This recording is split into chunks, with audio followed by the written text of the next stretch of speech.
Greetings, schools, and welcome back to another talk about horror television. Tonight we have an episode of Tales from the Crypt, sure to electrify you. This is the episode that started it all, the first ever episode of the series, at least as far as I can tell. It's titled The Man Who Was Death. Let's get right into it, but if you don't mind, please consider subscribing to help out the channel for free. Thanks so much.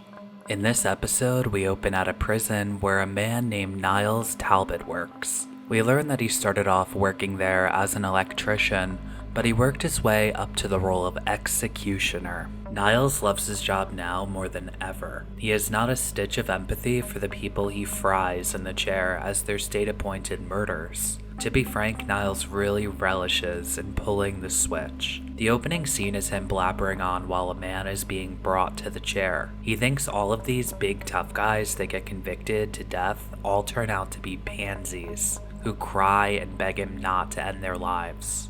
Niles gets way too much joy murdering these folks and calling them pansies for fearing their death. Anyway, the man in the chair gets shocked to smithereens. This episode is unique because it's a lot like a character exploration piece on this whack job Niles. We follow him around and he narrates his thoughts to us. One thing that stuck out to me about the executioner is his accent. The actor William Sadler was born in Buffalo, New York. His character is from Oklahoma, and I swear I've never heard anyone talk like this before. I'm a country boy, but I like the city. You know?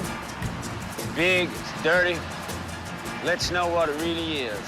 We learn he likes electricity for its dependability. He shows his bias when he tells us the old electric chair is the only way to kill a man good. Lethal injection is for cats or dogs, he says. After work, he goes to a diner for his nightly cheese sandwich and coffee black. On the TV news, he learned something that will change his life forever.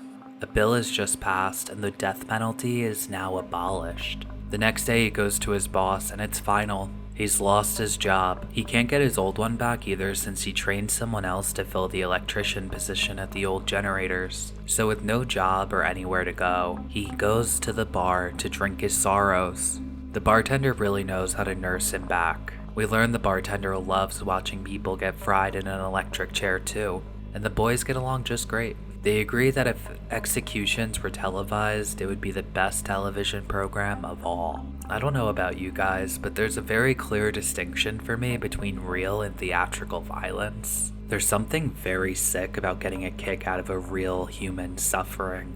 To each their own though. I'm sure some sick bastards out there will watch this guy and relate to him. Anyway, Niles has quite a complex. He's affable to anyone he isn't murdering, but he's unbelievably hard to listen to as he continues to narrate. We cut to a courtroom, and we learn that a biker who murdered somebody got off on a technicality. A measly clerical error set a monster free.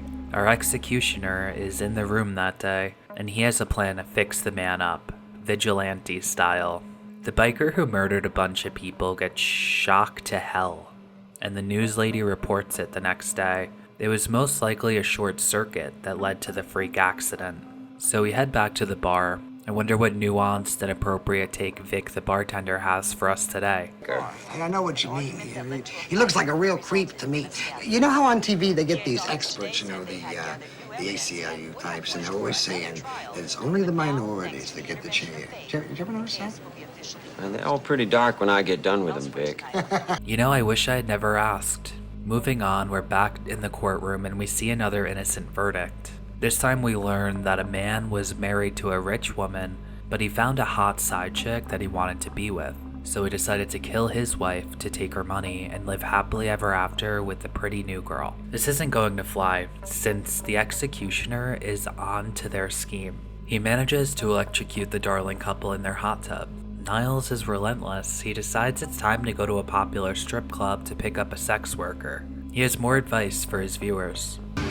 Now, as far as strategies for getting into the panties, that's easy too.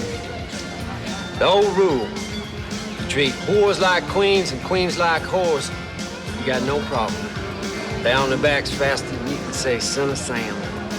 Why do I still cover this show? Oh. Luckily, this monster is arrested and brought down to the station. Everything comes full circle when we learn that the electric chair is back. Niles is gonna meet old Smokey himself now, and he sounds just like the people before him. Hollering, crying, blubbering, all of it. He's not so happy to be killed like a real man now. This really is my favorite part of the whole episode. Listening to Niles and his macho bullshit was so tiring. Fry his ass. So they do it eventually, and wow, what do I even have to say about this episode? I hated it. I need at least one character to like in a story, and I couldn't hate this guy anymore. He's an animal. This guy and his archetype are everywhere. A complete disregard for others paired with unrealistic macho ideals, and murdering people based on his own ideology and perceptions. More vigilante scum. Just another day in the US. Niles was a great actor, but what lost me was the writing. I'm giving this one a flat 6 out of 10, which might not sound bad, but that's one of the lowest scores I'll give a show and still cover it on this channel. I'm going to avoid watching this episode in the future. Though technically competent, it leaves a bad taste in my mouth, and I'd still love to hear what you think down in the comments. Why don't you check out this playlist and find a much better episode of Tales from the Crypt that I've covered. I've covered what feels like a gazillion other episodes at this point. Thank you patrons for supporting today's video. You can do so too if you'd like, and it would help me out a great deal. But that's all I have for you tonight, ghouls. I want you to be well and stay spooky.